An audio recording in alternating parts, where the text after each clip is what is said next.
"You are nothing," Dale Pruitt said, and his voice had the flat, unhurried quality of someone stating a fact they had stated many times before. His knee pressed into the ribs of the man on the wet asphalt, leaning his full weight forward until he felt the precise response he was looking for, which was the sound a human body makes when it has run out of options and is simply enduring what it cannot stop. Dale Pruitt had been a Seattle police officer for 13 years, and in those 13 years he had learned one thing above all others, which was that the badge on his chest was not a symbol of responsibility, but a kind of permission slip, laminated and official-looking, issued by the city of Seattle and protected by the union that allowed him to move through the streets of the Eastport waterfront district, according to his own private understanding of order, which bore a passing resemblance to the written rules in the departmental handbook, but was ultimately governed by something older and uglier and considerably more personal. He was not a large man, in the way that some men are large, not built for intimidation by simple physical mass. But he had developed over 13 years the specific kind of presence that comes from never having faced a consequence. He could not escape a quality of absolute comfort in situations where other people felt uncertain, and this quality had served him the way a sharp instrument serves a man who has never been taught to use it carefully. 8 complaints in 13 years. And this was the number that mattered. 8 separate occasions on which someone had found the courage or the desperation or the simple exhausted fury to put their name on a form and describe in writing what Dale Pruitt had done to them in an alley or a parking lot or a traffic stop when no one was watching, or when the people who were watching had already learned that watching and doing something about it were not the same thing at all. 8 complaints, and the people who had filed them shared certain things in common. They were black, mostly, or Latino, or immigrant, or unhoused, or some combination of these. And they had in common not just their demographics, but their experience of the institutional response to their paperwork, which was that the paperwork landed on the desk of Ray Holden Union representative for Precinct 9, a heavy-set man of 54 who had been married to Pruitt's father's cousin for 20 years. And who considered Dale Pruitt a professional obligation and a personal project, and who had, in 22 years of union work, developed the administrative equivalent of a magic trick, which was the ability to make a complaint file behave as though it had never arrived. Holden knew which captains were close enough to their pension reviews that they would accept a carefully worded memo in place of an investigation. He knew which internal affairs officers could be redirected with the procedural language of insufficient corroborating evidence, and he knew which complaint forms were thin enough in their documentation to dismiss on technical grounds, without anyone having to look too carefully at what the complaint actually described. 8 times and above. Holden, in the chain of accountability, sat Captain Boyd Tillman, commanding officer of Precinct 9, 56 years old, and 16 months from his pension.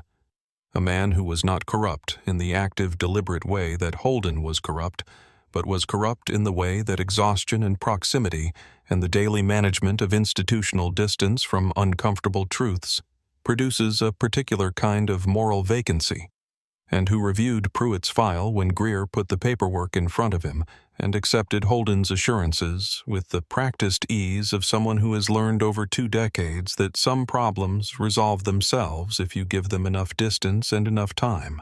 Pruitt knew all of this the way a man knows the floor of a house he has lived in long enough, not consciously, not with gratitude, just with the absolute unthinking confidence of someone who has crossed 1,000 times without once feeling it give way beneath him. It was raining the way Seattle rains in late October, not in sheets, but in a fine, relentless drizzle that found the gap between your collar and your neck and stayed there, coating every surface in a thin film that caught the orange glow of the sodium street lamps along the Eastport waterfront and held it so that the whole district looked slightly unreal, like a city seen through dirty glass. Pruitt had his cruiser on the service road that ran parallel to the old industrial waterfront, moving at an unhurried pace with his eyes scanning the wet concrete and chain-link fencing in the specific way that 13 years of this particular stretch of Seattle had trained them to move, not looking for anything specific, but very willing to find something. The scan of a man who has come to understand the streets he patrols, not as a public space he is obligated to protect, but as a territory he is entitled to govern. In the passenger seat, Officer Kyle Deacon sat with his hands folded on his knees and his eyes on the dashboard terminal with the careful attention of someone who has learned in 3 weeks that the safest thing to do when riding with Dale Pruitt was to watch something other than Dale Pruitt, because watching Pruitt too closely created the risk of being asked what you were looking at and what you thought about it, and Deacon had discovered early that Pruitt's questions were never really questions. Kyle Deacon was 22 years old and 3 weeks out of the Seattle Police Academy, and he had joined the department because his grandfather had been a state trooper in rural Washington for 30 years and had retired with a record that the family still spoke of with a quiet, uncomplicated pride that Deacon had wanted for himself, not the authority or the income or the uniform, but the specific moral clarity of doing a job that helped people in the moments when they needed help most. 3 weeks with Dale Pruitt had introduced into his daily experience of the job a persistent, low-grade anxiety that he was still trying to find the right word for. At the end of the service road, where the alley between the defunct Callaway cold storage facility and the adjacent warehouse ran east toward the water, Pruitt's eyes stopped moving, and then stopped entirely fixed on the far end of the alley where a figure stood motionless against the wall. Dark jacket, low cap, hands in pockets, absolutely still in a way that registered differently from the stillness of someone simply sheltering from the rain. "Well," Pruitt said softly, and the quality of the boredom left his voice the way water drains from a glass replaced by something that wasn't quite alertness, but was the specific attention of a man who has found what he was looking for before he knew he was looking for it. Deacon squinted through the rain-beaded windshield and thought someone staying out of the weather leaning against a wall, not bothering anyone. And he did not say this because he had learned that saying it accomplished nothing useful. "Looks like someone who doesn't belong on this waterfront at 2 in the morning, Pruitt said, and his hand moved to the light bar switch. Elroy Tatum had been standing in that alley for 23 minutes not moving, not because he was hiding or nervous, or because he was doing anything that required the cover of stillness, but because 14 years of field work for the Drug Enforcement Administration had trained certain habits into his body at a level below conscious decision-making, and one of those habits was that when you were waiting for a contact in a location you had not fully controlled, you became part of the environment. You occupied your space with the quality that the human eye reads as belonging rather than waiting. You made yourself unremarkable. He was 43 years old, a 14-year veteran of the DEA's Pacific Northwest Organized Crime Division, and before that 6 years in the Army's 5th Special Forces Group. And he had the physical bearing that comes not from size, but from the kind of permanent readiness that accumulates when you have spent the better part of 2 decades being required to be ready for anything at any given moment. An economy of movement, a settled quality to the way he occupied space. A gaze that registered and cataloged without performing the act of looking. Tonight he wore a tattered canvas jacket, gray and formless, with a torn shoulder seam. He had carefully frayed himself 6 weeks ago, and beneath it a dark flannel shirt and worn jeans and boots that had been scuffed deliberately and never recleaned, and a knit cap pulled low over his ears. And none of this was a costume in the sense of something put on and taken off. It was an identity that he had been inhabiting for 6 months, with the commitment that serious undercover work demands lived in, and worn in and inhabited all the way down to the small behavioral habits that make a cover reel or expose it as performance. His target was a fentanyl distribution network operating out of the converted Callaway cold storage facility 3 blocks east of where he currently stood, a network that was moving product through the Seattle port system and distributing it north to Bellingham and east across the Cascades, and the cell's logistics coordinator.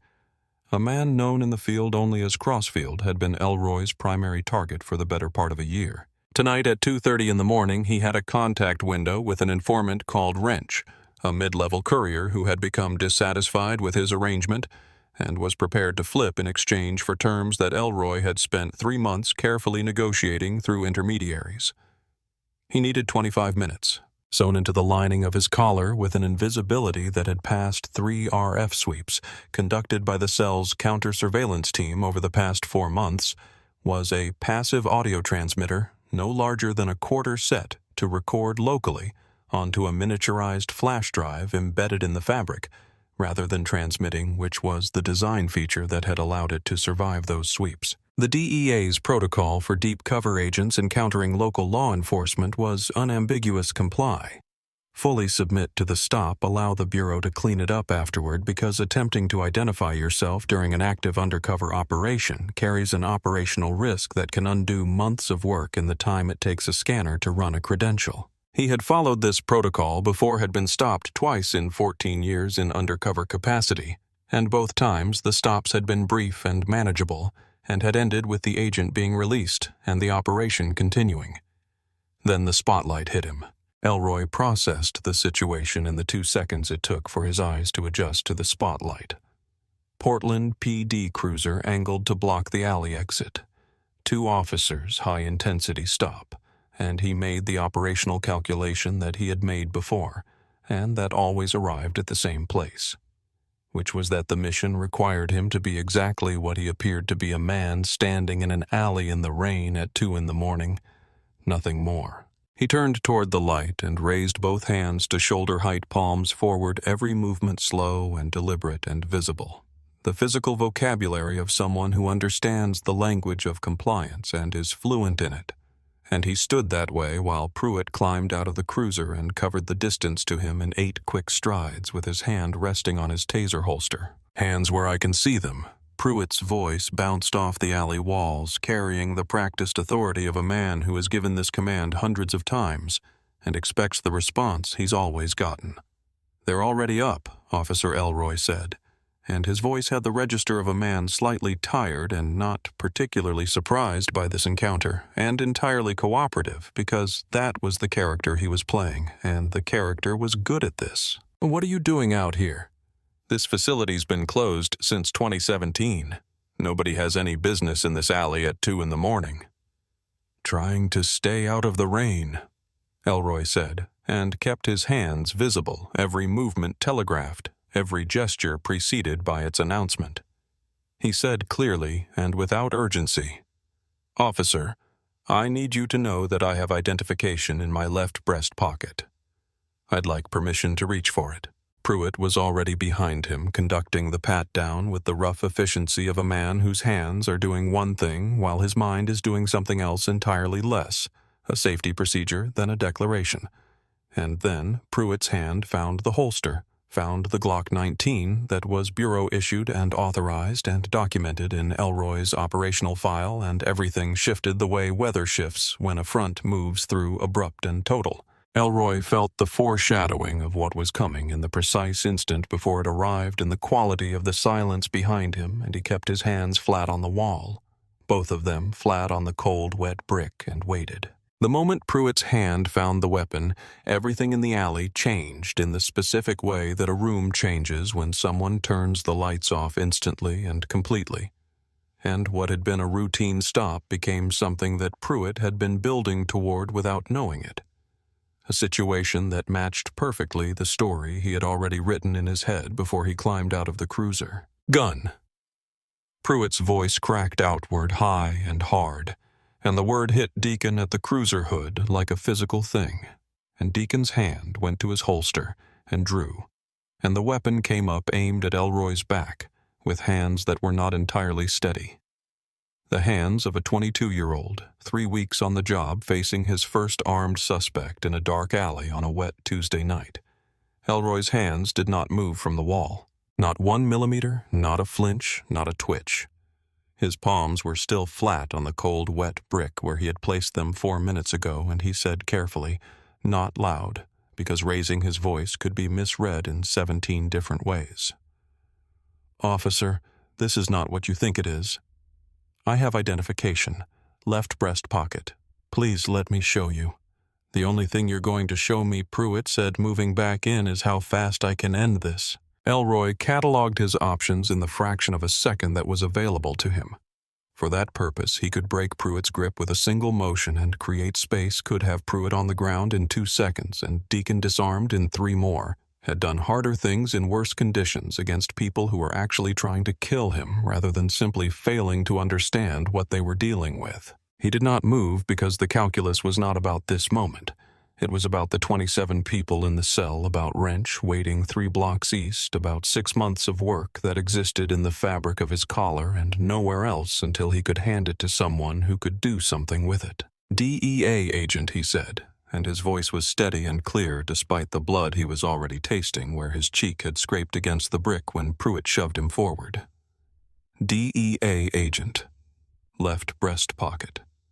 Pruitt did not stop. The first impact was the forearm driven into the back of his neck. Pruitt's full body weight and forward momentum concentrated into a single point, driving Elroy's face into the brick with a force that split his lower lip and sent a white explosion across his vision and flooded his mouth with the copper taste of blood. And Elroy's combat instincts cataloged his options in the milliseconds before the next blow arrived. Not because he intended to act on them, but because the body keeps its own counsel in moments like this, and the calculation runs whether or not you've decided to let it run. He could have broken Pruitt's wrist in the first second and neutralized the threat before the baton came out, could have used the wall as leverage, and put Pruitt down on the asphalt in the time it would take most people to understand what they were watching. Had done it before, in training and in the field, had done it in situations where the alternative was considerably worse than fractured ribs.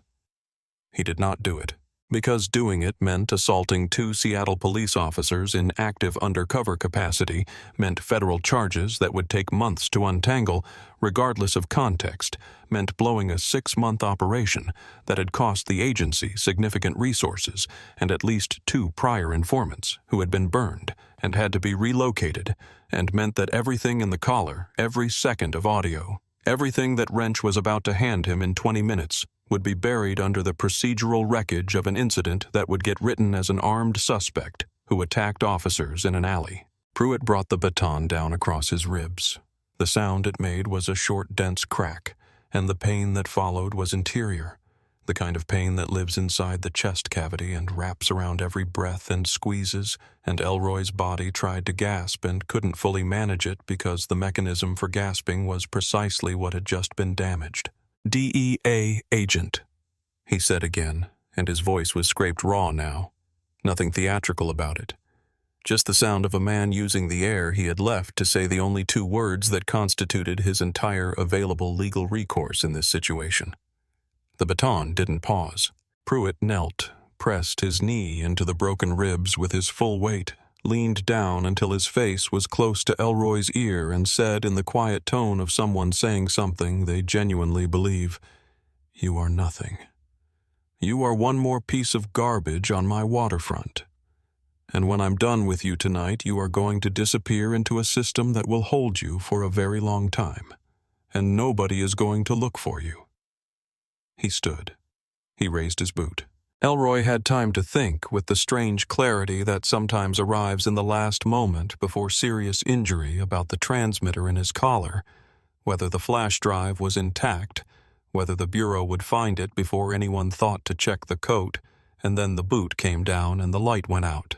The alley was quiet for approximately 4 seconds after Elroy Tatum stopped moving, and in those 4 seconds Pruitt stood over him and took 3 deliberate breaths. The exhale slightly longer than the inhale, the physiological routine of a man returning from a place of elevated intensity to the ordinary business of damage control. Then he went to work. The body camera on his chest received the full deactivation command at 2:21 in the morning, not standby, not power saving, but the complete shutdown that he had executed 6 times before in 13 years under similar circumstances, and the small red recording light blinked off and left the alley slightly darker, and somewhere in the precinct's digital record system, a notation would appear that said battery malfunction exactly as it had 6 times before, because Ray Holden had access to the system and understood what that notation was supposed to say.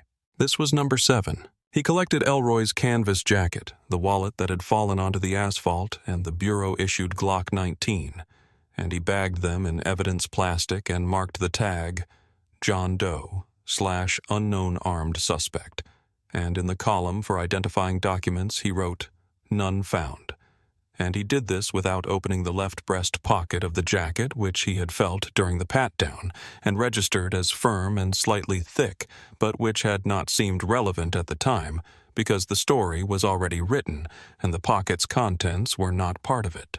He walked back to the cruiser where Kyle Deacon stood at the hood with his weapon still in his hand and his face doing something complicated that Pruitt didn't have the patience for.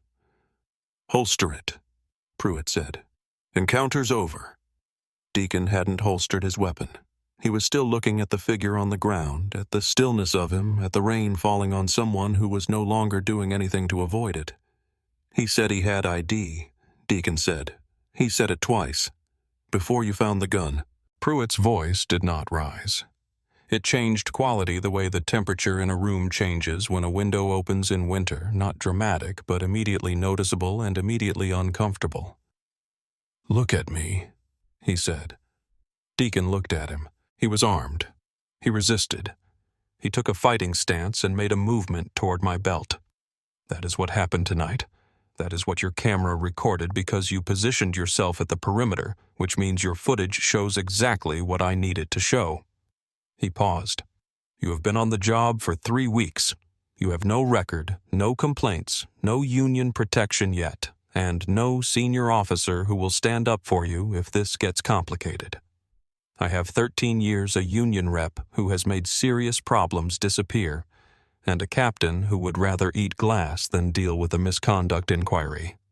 You back my report, or you don't have a career to develop." Deacon's jaw was tight. He looked at the man on the ground. Then he looked at Pruitt. And then he nodded, and in the nodding and the 3 seconds it took to make that choice, something settled into his chest that would stay there for every day of the next 8 months, heavy and permanent, and unlike anything he had carried before.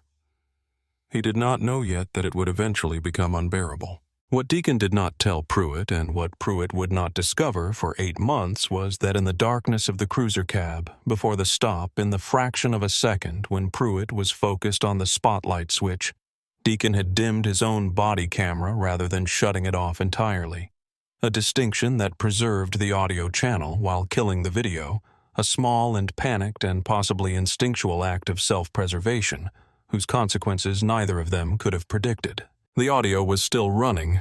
Carolyn Briggs had been working the overnight cleaning shift at the Callaway facility for 9 years and knew the loading dock.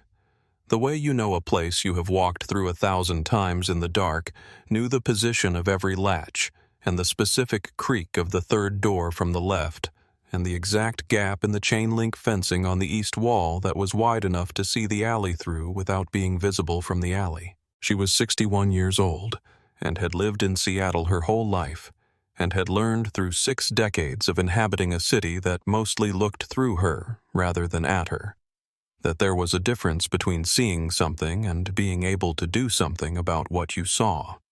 And she had built her life around the knowledge of that difference in the way that people build lives around any inconvenient truth carefully, with considerable effort, keeping it in the part of her mind where she stored the things she had accepted rather than the things she was still fighting. She had been standing at the loading dock door waiting for the rain to ease before walking to her car when the cruiser's spotlight came on and lit the alley like a stage, and she had watched the whole thing from the beginning.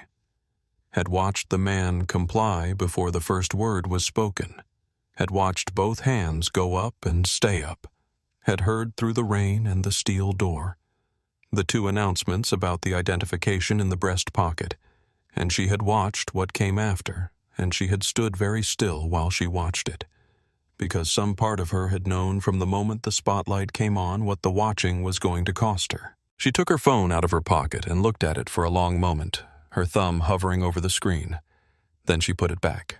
Not because she didn't care, and not because she was afraid of what might happen to her if she called, but because she had called before twice in situations not entirely unlike this one, and she had learned what happened when you called, which was that the call was received and acknowledged, and then it disappeared into a process that produced no outcome.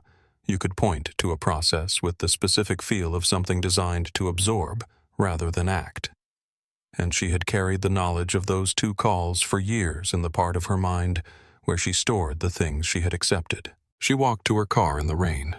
She did not sleep.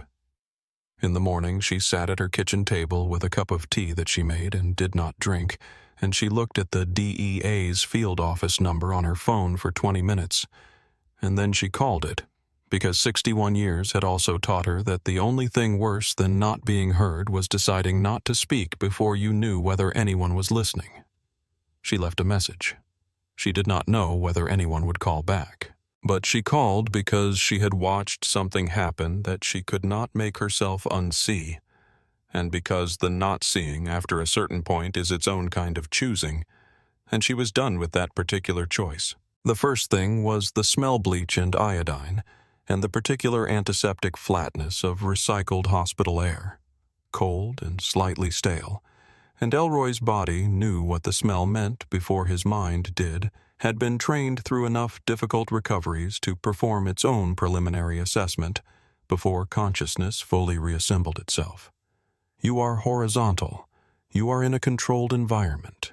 You are alive. He tried to move his right arm and heard the chain before he felt it, and the sound told him everything he needed to know about the immediate situation before he opened his eyes, which he did one at a time, his right eye swollen entirely shut and radiating a tight, hot, rhythmic pressure that suggested the orbital bone had taken a significant impact, his left eye opening into fluorescent light that burned his retina and made the ceiling swim. He lay still for 12 seconds and took stock, 2 fractured ribs at minimum, possibly 3 every shallow breath, arriving with a localized interior pain on the left side of his chest that had the specific quality of broken things grinding against each other. The back of his skull tender in the bone-deep way that indicates a concussion and not merely a surface impact. His vision with a slight lag to it, the processing delay of a brain that has absorbed serious trauma and is compensating. Dried blood on the left side of his face from the brick and the split lip that had largely stopped bleeding. He turned his head and looked at the room.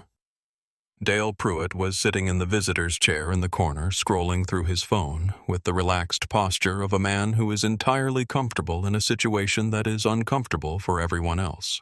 And when he heard Elroy's movement, he looked up and a smile moved across his face, slow and satisfied, the smile of a man who has been waiting for this moment and has prepared what he intends to say. Elroy looked at the clock on the wall above the door. 31 minutes since the spotlight had hit him in the alley at minimum, and the DEA's protocol required a transponder check every 18 minutes when an agent was in the field during a sensitive contact window, which meant that Supervisory Special Agent Renata Okafor had already missed the second window, which meant she was already working backward through the dispatch logs, which meant that the question was not whether help was coming, but how long he had to last in this room before it arrived. He pulled the thin hospital blanket tighter and let his face be the face of a man who was in pain and confused and very far from anything resembling power, and he waited. He was very good at waiting. Pruitt set his phone down and walked to the foot of the bed with the unhurried confidence of a man delivering a verdict he has already decided. And when he looked at Elroy, there was in his expression a particular quality of satisfaction that had nothing performative about it. Not cruelty for the sake of display, but something colder and more genuine, the satisfaction of a man who has restored the order he believes he is entitled to maintain. Doctor says 2 fractured ribs, a severe concussion, and a cracked orbital bone, Pruitt said, tilting his head slightly in the way of someone surveying their work. Personally, I think you got off light. Elroy said nothing, and in the saying of nothing communicated the specific quality of patience that was not submission, but endurance, the patience of a man who is watching a clock that the other person cannot see. You didn't check the pocket, Elroy said. His voice was raw and rougher than he'd intended, but it was steady, and it held. Pruitt laughed, dismissive and brief, the laugh of a man who has heard this kind of gambit before and knows exactly what it is worth. Check what pocket your street credentials. Your pocket's in an evidence bag at the precinct. John Doe/unknown armed suspect. You're being processed under that until the prints come back. He leaned slightly forward. Here's what your future looks like. Illegal possession of a concealed firearm. Resisting arrest. Assaulting a police officer. and whatever else seems appropriate by the time I finish the report." He tapped the clipboard on the tray table. "I write the narrative, and in my narrative you reached for my belt." Elroy rested his head back against the thin pillow and looked at Pruitt through one eye with an expression that had nothing theatrical about it. No performance of defiance, just the clear, direct patient regard of someone watching something that is moving toward a conclusion that has already been determined. "You're a dead man walking through it," he said, not as a threat, as an assessment. Something moved behind Pruitt's eyes. A flicker quickly suppressed, replaced by a harder version of the same expression, and he stepped forward and grabbed the bed rail with both hands and leaned over the bed with his face close and his breathing slightly elevated, doing what he had done 100 times, using physical proximity as a language when words stopped being sufficient. But the look on the face of the man in the bed did not change, and that, more than anything that had happened in the past hour, was the thing that Pruitt could not make fit anywhere in his understanding of how this was supposed to work. Captain Boyd Tillman arrived at room 412 at 3:15 in the morning and reviewed Pruitt's account in under 2 minutes, reading it with the practiced economy of a man who has read many such accounts and has learned to extract the essential shape of them without engaging too closely with the details.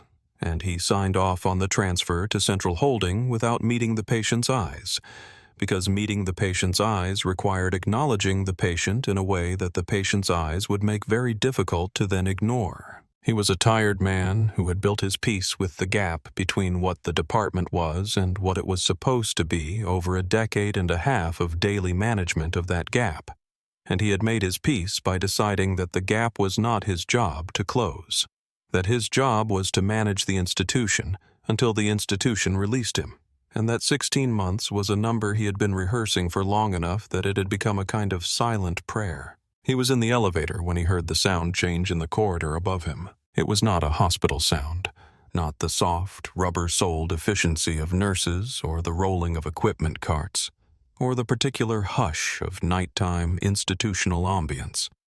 It was something heavier and more deliberate. The synchronized cadence of people moving through a confined space with unified purpose, and it moved through the ceiling above him, and he stood in the elevator listening to it and felt something in his chest that he had not felt in a very long time, the specific physical sensation of a floor beginning to move. He pressed the button for the 4th floor and rode up toward it with the expression of a man who has spent 16 months telling himself that retirement would make everything simpler, and who has just understood with complete and irreversible clarity that some things are not resolved by time and distance, but only revealed by it. The elevator opened. He stepped out. He heard Okafor's voice, and the rest of his career began its end. The corridor on the 4th floor of Seattle General went quiet before the team reached it. Not a hush of deliberate performance, but the genuine suppression of ambient noise that happens when the ordinary world recognizes something extraordinary moving through it and steps back. 6 federal agents in full tactical configuration moved through the doorway to room 412 in a fluid sequence that took approximately 4 seconds from first entry to all positions covered, and the room filled with the particular quality of professional authority that has nothing to prove, because it has already proven everything it needs to prove, and then they were still, and the room was still, and Supervisory Special Agent Renata Okafor walked through the wall of agents with the unhurried certainty of someone who has already won and is here not to win but to collect. She wore a charcoal suit. She did not hold up her credentials. Her eyes swept the room once a single comprehensive pass, and then fixed on the bed. And in the bed was a man with a swollen eye and bandaged ribs, and a handcuff applied to his wrist with the tight, no-slack force of someone who wanted the person wearing it to feel it. And Okafor looked at the dried blood and the split lip, and the careful, measured expression of a man who has been holding himself in one piece by force of will for an indeterminate period, and has the discipline to keep doing it until help arrives. "Agent Tatum," she said, and her voice was level and carried into every corner of the room. "What is your status?" The words Agent Tatum landed in the room like a physical object. Dale Pruitt's coffee cup was in his right hand. It slipped from his fingers. It hit the linoleum with a sharp crack, and the lid popped off, and the coffee spread across the floor in a slow, widening arc across Pruitt's polished black boots, and Pruitt did not look down at it, because Pruitt was looking at Okafor's credentials case, at the words Federal Bureau of Investigation, at the photograph on the identification card, beside those words, which was a photograph of the man he had spent the last 3 hours calling John Doe. He had not just beaten a vagrant in an alley. He had beaten a 14-year veteran of a federal law enforcement agency while that agent was conducting an authorized operation and carrying a recording device that had been running the entire time, and he had not checked the left breast pocket. The full weight of this took approximately 6 seconds to reach his face, and when it arrived completely. Not gradually. Not with the mercy of partial realization, but all at once. And what it looked like was a man discovering that the floor he has crossed 1,000 times without incident has been giving way by degrees the entire time and has just finally given way entirely. "Unlock him," Okafor said. She was not looking at Pruitt. She was looking at the cuff on Elroy's wrist with the specific quality of stillness that belongs to someone exercising very deliberate control over what they will and will not express in this particular moment.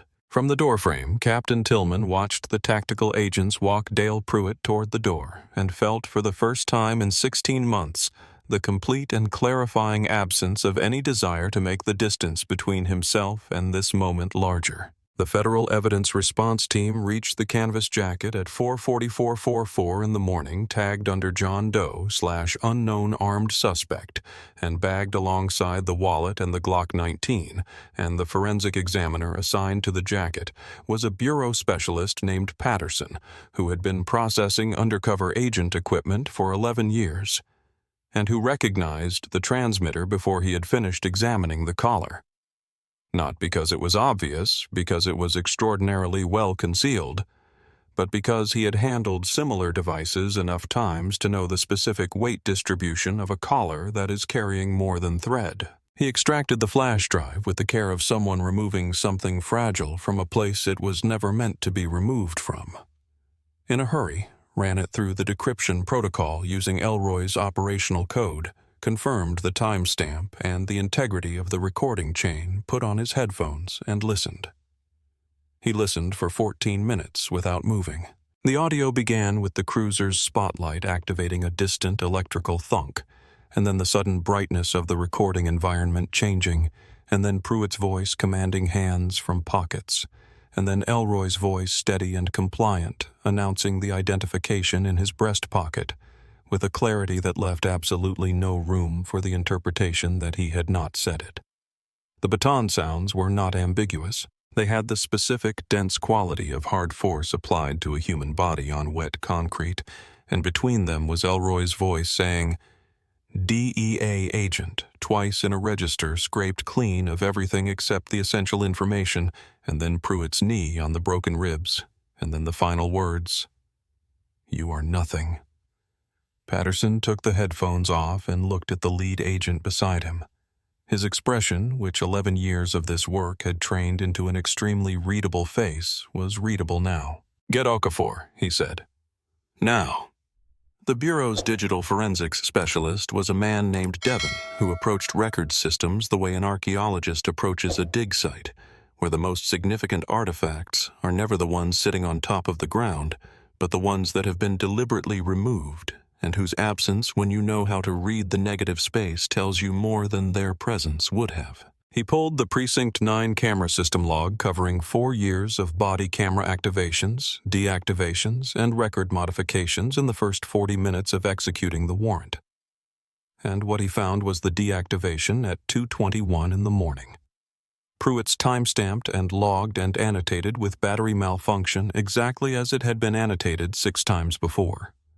What was also there was the subsequent modification. At 3:09 in the morning, 47 minutes after the incident, a login event appeared in the disciplinary records database, and the credentials belonged to Ray Holden, union representative, who had been issued administrative access for the entirely legitimate purpose of reviewing filed complaints on behalf of represented officers, and who had used those credentials from a precinct terminal logged in under his own name to access Dale Pruitt's disciplinary file, and add a notation to the body camera deactivation record that was identical in language to the 6 prior notations.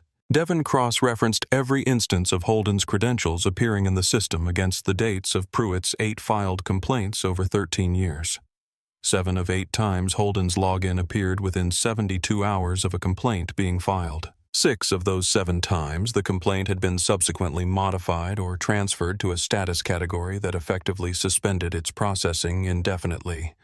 A technical burial accomplished with the kind of precision that comes from knowing exactly where the pressure points are and how hard to press them, and knowing that no one is watching closely enough to notice the pattern. Devon looked at the log for a long moment at the timestamps running in perfect chronological order down the screen at Holden's name on every line at 13 years of protected conduct assembled in neat digital rows. He logged in under his own name, Devon said, every single time. Ray Holden arrived at Precinct 9 at 4:17 in the morning with his leather portfolio under his arm and a phone call already completed to Douglas Alton, the attorney who had navigated 8 prior incidents through the specific bureaucratic channels that converted misconduct into manageable paperwork. And he walked toward the precinct's inner door with the settled confidence of a man who has done this before and expects the institutional machinery to respond to him the way it has always responded. He was 2 steps inside the building when he saw the federal agents, 12 of them working in pairs with methodical efficiency through every room in the precinct. 1 pair at the evidence locker, 1 pair at the IT terminal in the records room. 2 more in the main bullpen, moving through file cabinets with the systematic thoroughness of people who have a warrant and a timeline and no reason to be hurried about either. A lead agent moved to intercept him before he reached the inner door, produced a copy of the warrant, and held it out with the polite finality of someone extending a courtesy rather than seeking permission. Holden took the warrant. He read it the way a man reads a document when he understands documents carefully with the specific attention that comes from knowing exactly what language matters and exactly what it means when that language appears in a federal scope, and what the language said was that the warrant covered every inch of the physical and digital infrastructure of Precinct 9, and that the issuing authority was a federal judge whose signature Holden recognized from prior dealings, and whose authorization was not the kind that yielded to a union representative's portfolio. He read it twice. Then he sat down in one of the lobby chairs, placed the portfolio on his knees, and called Alton back. "It's federal," he said when Alton answered. "Full scope. Digital records, physical evidence camera logs." A pause while Alton processed this. "Yes, everything." He sat in the lobby chair and did not move, and for the first time in 22 years in the aftermath of 9 separate incidents. The weight that settled on him had a different quality from all the previous weights. Not heavier exactly, but different in kind. The weight of a man who has built an entire professional identity around the belief that he knows how the machinery works, and who has just discovered that the machinery is larger than the part of it he was allowed to see. Kyle Deacon was brought to a separate interview room at 5:30 in the morning and offered coffee, which he accepted, and food, which he did not. And he sat in the institutional chair, still wearing his uniform, which felt in the quality of the fluorescent light in that room, like something he was wearing for the last time, a feeling he had not anticipated having, and which had been sitting in his chest since approximately the moment he watched Dale Pruitt's handcuffs click shut in room 412 several hours before. He was 22 years old and 3 weeks on the job, and he had joined the department because of his grandfather, who had patrolled rural Washington for 30 years, with a record the family still talked about. Not the medals or the commendations, but the simple, consistent fact of a man who had done his job every day without crossing the line between what the job required and what his authority permitted. And Deacon had wanted that specific moral clarity, the way you want something you can describe precisely because you have never actually possessed it. A Claudine Marsh, sat down across from him with a folder and the direct, unhurried attention of someone who has all the time she needs and does not perform either warmth or sternness because neither is useful here. She laid out what they already knew: the transmitter audio, Pruitt's body camera, deactivation, the modification of the precinct record by Holden 47 minutes after the incident, and then she described what Deacon's own camera had captured because the audio channel had been running the entire time, and what it had captured was Pruitt's voice in the cruiser cab before the stop giving instructions about how the report should be written, and noting that he had handled situations like this before and had people in place to manage the aftermath. She placed the immunity agreement on the table between them. Deacon looked at it for a long time. He thought about his grandfather who had come home every night with a clean record and a conscience to match, and who had never, as far as Deacon knew, sat in a room like this one facing a choice like this one. And he thought about the man on the wet asphalt who had not fought back, who had said DEA agent twice and been ignored both times, who had trusted something to eventually be right and had absorbed the cost of that trust in broken ribs and a fractured orbital bone. He picked up the pen. His hand was completely steady when he signed, not because he was unafraid, but because the fear and the decision were in separate rooms inside him, and he had already locked the first one and was standing in the second. He set the pen down. "What happens now?" he asked. Now Marsh said, "You tell me everything from the beginning, and we write it down." The morning that the trial of United States versus Dale Pruitt began, there were news vans on the street outside the federal courthouse, and a crowd that had gathered with the quiet energy of people who understand that something significant is occurring. People holding signs, some printed by advocacy organizations, and some handwritten on cardboard in the particular careful script of someone who wanted to be sure the words were legible from a distance and who had spent some time the night before deciding what words those should be. Inside the courtroom of the Honorable Judge Adele Whitmore, former civil rights attorney and federal appointee, the amber-white light of institutional fixtures fell on a room that had the particular gravity of a place that has been doing this work long enough to have stopped needing to assert its authority. At the defense table sat Dale Pruitt in a gray suit that had been purchased for this occasion and had not been worn enough times to stop looking like that thinner than he had been 8 months ago. The holding facility and the pre-trial period having redistributed the confidence that had previously occupied that physical space into something more careful and considerably less comfortable, and Douglas Alton sat beside him, making neat notes in his leather portfolio with the practiced composure of a lawyer doing the job he was paid to do. Elroy Tatum sat in the first row of the gallery in a navy suit, a faint pale scar tracing the line through his left eyebrow, a subtle quality of care in how he settled his posture in the wooden gallery seat that was the residue of the rib fractures, and would remain with him, his doctor had said, likely permanently. And he looked at Dale Pruitt with the expression of a man who has spent 8 months waiting for a room like this one, and has in that time come to understand that what he wants from it is not revenge, which is a feeling, but accountability, which is a fact. 2 rows behind Elroy sat Carolyn Briggs, wearing her good coat, the one she kept for occasions, her purse on her lap, both hands around it, not subpoenaed, not a witness, simply a woman who had seen something through a chain-link fence and had decided that seeing it all the way through was the thing she was going to do with it. A.U.S. Claudine Marsh presented the government's opening argument for 19 minutes, and she did not tell a story, and she did not perform outrage, and she did not use a single word that was not doing precise, functional work in a sequence of documented facts, each one specific and sourced and connected to the next with the clean, deliberate logic of a woman who understands that a case built on facts does not need to be dramatized and is in fact weakened by it. The jury listened with the focused attention of people waiting for the information that will make sense of why they are there. Alton's opening was longer and attempted to contextualize the incident within a framework of split-second decision-making under dangerous conditions, an argument about the impossible calculus of policing in high-risk environments, and it was competently made and would have been considerably more persuasive in the absence of a 47-minute audio recording of body camera with a preserved audio channel and a digital access log documenting 9 years of complaint manipulation. He said what he had to say and sat down, and the room moved on. On the second day of trial, Marsh played a portion of the transmitter audio for the jury and the courtroom, which had been managing its collective attention with the trained patience of a room full of people doing their civic duty, went quiet in a way that was different from the deliberate quiet of formal proceedings. The actually quiet of people who were suddenly present somewhere else in a dark alley in Seattle at 2 a.m, listening to what a police baton sounds like when it meets a human body on wet concrete.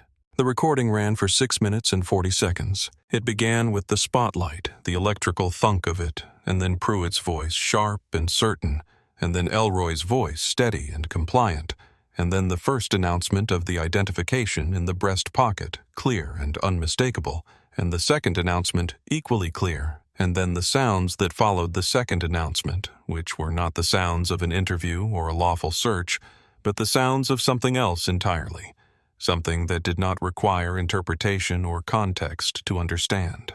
And then Elroy's voice scraped down to its essential components by pain and blood, saying D-E-A. Agent twice in the gap between impacts, each syllable doing the only work available to it in that moment. And then Pruitt's voice at the end, quiet and close. You are nothing. When the recording ended, no one in the gallery moved. In the second row, Carolyn Briggs had her hands folded in her lap, and her knuckles were white against the dark wool of her coat, and she did not look away, because she had heard those sounds before, muffled and indistinct through chain link and rain, and she was hearing them clearly now for the first time. And the looking away she had decided was something she was done with. Kyle Deacon took the stand on the 4th day of trial wearing his dress uniform, which had been his choice and not a suggestion from anyone, and he had chosen it because he had joined the force to be a particular kind of officer, and walking into that courtroom in civilian clothes would have felt like a disavowal of something he still believed in despite the 3 weeks he had spent failing to live up to it. He was 22 years old, and he looked it slightly pale with the specific composure of someone who has made a difficult decision and is committed to executing it regardless of what it costs. Marsh guided him through it from the beginning. The sector patrol, Pruitt's words in the cruiser about instinct and reading the streets, the way Pruitt talked about belonging and not belonging, as though these were objective categories rather than personal judgments. When Officer Pruitt approached the subject, Marsh said, "Did the subject display any sign of aggression or threatening behavior?" "No," Deacon said, and his voice was steady. He had his hands at shoulder height before Officer Pruitt reached him. He complied with every command immediately. When Officer Pruitt conducted the pat-down and discovered the concealed firearm, did the subject reach for the weapon or make any movement toward Officer Pruitt? "No." A pause. Agent Tatum's hands were flat on the wall the entire time. Officer Pruitt found the weapon during the pat-down. What happened immediately after the weapon was discovered? Deacon looked at his hands for a moment, a brief pause that was not reluctance but accuracy.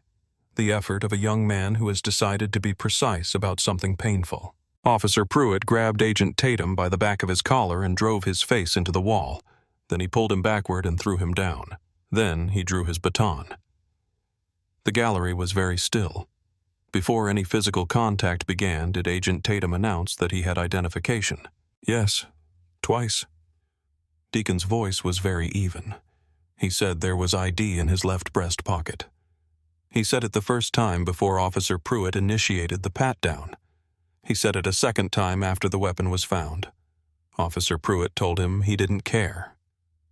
"What did you do during the beating?" The pause before Deacon answered was not long, but it was honest in the way that only pauses containing genuine reckoning can be. "I stepped forward. I said, 'Wait.' Officer Pruitt told me to watch the perimeter." He looked at his hands again. "I went back to the perimeter." Silence in the courtroom. "After the incident, what did Officer Pruitt tell you to do?" "He told me to report it as an officer safety incident." He described Agent Tatum's behavior as combative, lunging at his belt, refusing commands, and told me to write my report to reflect that description. Deacon's jaw was tight. He told me that if I didn't back his account, my career was over before it started. He said nobody would believe a rookie over a 13-year veteran. "Did you believe him?" A pause that contained in its few seconds something true and difficult and not comfortable to sit with. "I was 22 years old," Deacon said. I'd been on the job for 3 weeks. He looked at the jury directly. I was afraid. Yes, I believed him. He did not add anything to that did not explain or justify or ask to be understood. He simply let the fact of it sit in the courtroom air where it belonged and where it was most true. Elroy took the stand on the 6th day of trial in the Navy suit and answered the preliminary questions in a voice that was measured and clear and possessed of the specific authority that belongs to someone who has been trained in the unembellished, accurate reporting of facts, and who brings that training to this occasion the way he brought it to every other professional occasion in 14 years. He walked the jury through the operation from its beginning, the network, the 6 months of preparation, wrenched the contact window at 2:30 in the morning, the transmitter in his collar, the protocol for law enforcement encounters in deep cover. He described the stop, the way he described everything with precision and without editorializing the spotlight, the compliance, the announcement of the identification, twice the pat-down the weapon found. When Officer Pruitt began the physical contact, Marsh said you had the physical capacity to defend yourself. Yes. Why didn't you? Elroy was quiet for 1 beat, not hesitating, but measuring, and then he said simply, the transmitter was running. The operation needed it. He paused. And because the protocol exists for a reason. The DEA's structure is designed to handle exactly this kind of situation. I trusted it to do what it was designed to do. He looked at the jury, even while being beaten. I trusted the structure. Marsh played the transmitter audio in its entirety. The courtroom sat in silence for 6 minutes and 40 seconds, and no one moved. And when it ended, one juror in the back row looked at her hands, and then at the wall, and then at the witness box, where Elroy Tatum sat with his hands folded on the railing and his face composed, and his eyes patient in the way of someone who has waited a long time for a specific moment and is now present in it without needing to perform his presence. Alton's closing argument was competent, and it was brief, and it landed the way things land when the evidence has already decided the verdict and everyone in the room knows it, which is softly without resonance, like something dropped into water that has already closed over everything that was dropped before it. Marsh's closing was 11 minutes. The last thing she said before she sat down was, "You have heard what happened. You have heard it in Agent Tatum's voice in Officer Deacon's testimony, and in a recording that captured every second of that alley at 2:15 in the morning. The evidence does not ask you to believe anything. It simply asks you to listen." The jury deliberated for 4 hours and 53 minutes. When the foreperson stood a middle-aged woman in a gray cardigan who had been throughout the trial, the juror whose face gave the least away. The gallery went still with the specific quality of stillness that belongs to people who have been waiting for something for a long time and are now in the last seconds before it arrives. On the count of deprivation of rights under color of law, the defendant Pruitt was found guilty. On the count of assault on a federal officer, guilty. On the count of obstruction of a federal investigation, guilty. Dale Pruitt's hands tightened on the edge of the table until the table registered it a barely audible creak of pressured wood, and he sat that way while the foreperson read. And when the last verdict was delivered, he did not collapse dramatically or rage or perform any of the responses that the moment might have invited. He simply sat in the gray suit with his hands on the table edge and absorbed what his body had already understood before his mind had finished processing it. From the second row of the gallery, Carolyn Briggs let out a breath that had been in her chest for 8 months. The sentencing hearing was held 2 weeks after the verdict, and Douglas Alton offered the mitigating circumstances with the competence of a man who understands the difference between arguing a case and fulfilling an obligation. Noting 13 years of service and the commendations in Pruitt's file and the absence of a prior criminal record, and he presented these things as required, and without any apparent expectation that they would significantly alter the direction of what was coming. Judge Adele Whitmore looked at Dale Pruitt for a long, measured moment before she began the look of a woman who has spent her life understanding the distance between what institutions claim to be and what they actually do, and who does not need that distance to be large before she finds it unacceptable. "Officer Pruitt," she said, and her voice had the quality of a room cleared of everything except what it is actually for you were given a badge and a weapon and the authority to enforce the law in this city. You used those things as instruments of personal dominance over people you decided based on criteria that had nothing to do with law enforcement did not deserve the dignity your oath required you to extend to them. She did not hurry. You beat a man unconscious on a waterfront in the middle of the night. You left him handcuffed to a hospital bed. You fabricated a criminal record for him. You instructed a junior officer to commit perjury to protect yourself. And when the magnitude of your conduct was revealed, your first response was to attempt to dismantle the evidence and to use your institutional connections to bury it. The same connections that had buried 8 prior complaints over 13 years, and that had made it possible for you to act with absolute confidence that you would never face the room you are sitting in now. She paused. There are no mitigating circumstances that alter those facts. There are no years of service that make those choices defensible. She reached for her gavel. I sentence you to 17 years in a federal correctional facility to be served without the possibility of early parole.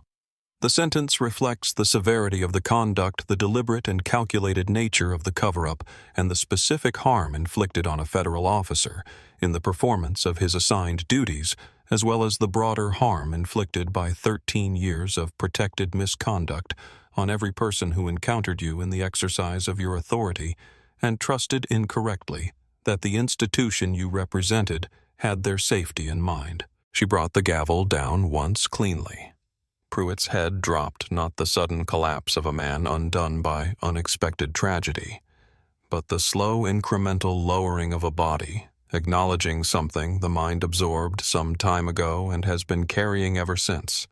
And he sat in the gray suit while the marshals moved toward him, and his hands, which had gripped the table edge during the verdict, were now simply resting on his thighs, doing nothing, holding nothing, protecting nothing. Ray Holden's sentencing hearing was held in a separate proceeding 2 weeks after Pruitt's, and the courtroom had the quieter quality of a proceeding whose outcome everyone has already understood, not because it was predetermined, but because the evidence had been so thoroughly documented that the only remaining question was the precise shape of the consequence. The indictment carried 8 counts of federal civil rights conspiracy, each corresponding to a specific instance in which Holden's credentials had been used to suppress, modify, or bury a complaint against Dale Pruitt over the preceding 13 years, and the judge's sentencing remarks noted with particular care that the removal of institutional accountability mechanisms that would otherwise have exposed a pattern of serious misconduct was not a passive act, was not merely a failure to act,